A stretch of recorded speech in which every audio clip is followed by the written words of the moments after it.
সাভারে ফুটপাতে চাঁদাবাজ গ্রেপ্তার। বিস্তারিত তথ্যচিত্রে মোহাম্মদ আসিফুজ্জামান আসিফ। সাভারে ফুটপাতে চাঁদাবাজিদের অভিযোগে এক যুবককে গ্রেপ্তার করেছে পুলিশ। সোমবার রাতে উপজেলার তেঁতুলছড়া ইউনিয়নের হেমায়েতপুর এলাকা থেকে তাকে আটক করা হয়। সোমবার দুপুরে বিষয়টি নিশ্চিত করেছেন সাভার মডেল থানার ভারপ্রাপ্ত কর্মকর্তা ওসি জুয়েল মিয়া।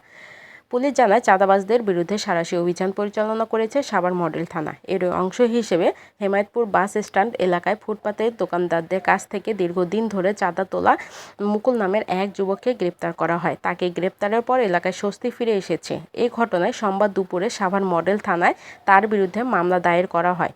ওসি জুয়েল মিয়া বলেন, চাঁদাবাজি বিরুদ্ধে সাভার মডেল থানা পুলিশ কঠোর অবস্থানে রয়েছে। অন্যায়কারী যেই হোক তার বিরুদ্ধে ব্যবস্থা নেওয়া হবে। এছাড়া গ্রেপ্তারকৃত মুকুলের সঙ্গে আরও কেউ জড়িত আছে কি না তা তদন্ত করা হচ্ছে। অপরদিকে আসলে বিভিন্ন অভিযোগে আরও কয়েকজনকে গ্রেপ্তার করেছে পুলিশ।